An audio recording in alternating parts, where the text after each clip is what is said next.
Hi there, my name is Rusty Fiore and I'm going to be your instructor this semester. And you've signed up for a field class. And you may wonder, what does that mean? You may or may not have noticed that the class in its entirety will meet in the field, not on campus at all. So if you're at PCC right now, you're at the wrong place. I'm at one of our field sites that we'll be meeting at, and I just wanted to give you a quick idea what that means. So we're going to be studying kind of an urban ecology this semester, and so we're going to meet at field sites in and around Pasadena, very specifically along the Arroyo Seco.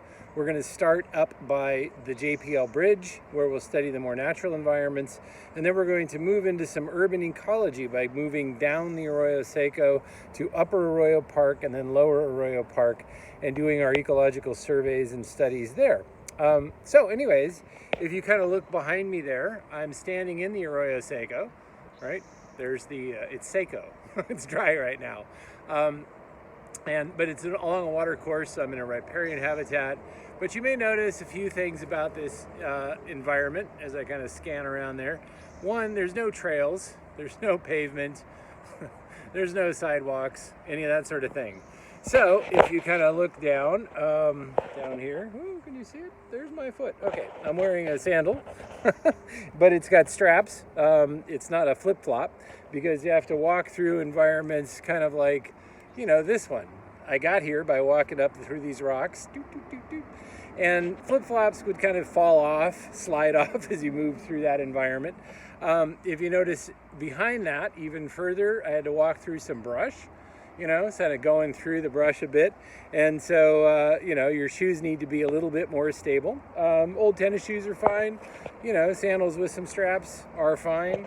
But think about what you wear on your feet. Also, what you wear on your body. I've got kind of old clothes on. I'm kind of sweaty and hot and dirty already.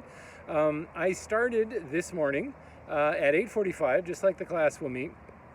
And and it was about 85 degrees. And I hiked for about a mile to get to this field site where we'll be studying. And it's now about 95 degrees. And it'll probably kick up to about 108 today. Anyways, so you may notice I've got this. I have 3 liters of water in my pack. You should bring about 2 anyways. I've already drank probably a single liter this morning on this short hike, and I'll probably drink another liter on the way back.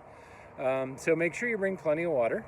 I've got a hat, and that's for walking out in the sun, kind of shade your head so you don't overheat. I have sunglasses, I'm wearing sunscreen, that sort of stuff to protect myself from the sun.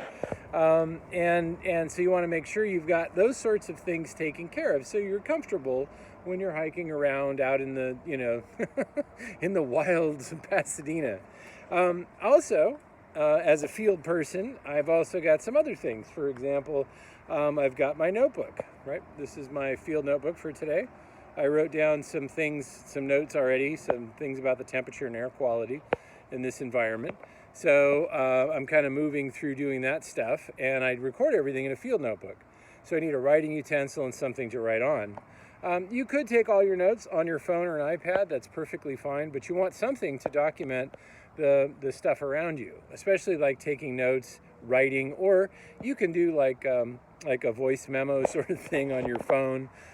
Certainly you'll want a phone to take photos or a digital camera to take photos. Part of the assignments for the class involve doing photography in the places that you're studying and posting things to various apps like iNaturalist or Literate. So there are some places where you're going to be participating in that sort of thing. So, you'll need your phone, an iPad, notebook, water, good shoes, that sort of thing, and a good attitude, right? Because it's easy to be cranky when it's nearly 100 degrees. And in the fall, which is when you'll be taking the class, it's going to be hot and a little sweaty and dirty and whatnot. However, on the bright side, the freedom is that we're out doing whatever you want. You get to explore places. You get to look at, beautiful natural settings or semi-natural settings. I don't know if you noticed. I don't know if you can see this up in the background here. in the background, kind of way up. I guess you can't quite see it. It's just beyond the trees there, but you can certainly hear it. And that's the 210 freeway.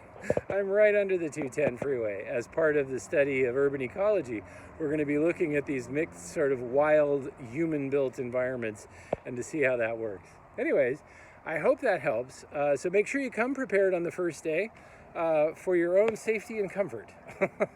And then we'll do a survey hike of the areas we visit first of all, and I'll point out things to look out for and things to do. And then you'll have some free time to do that fabulous set of assignments.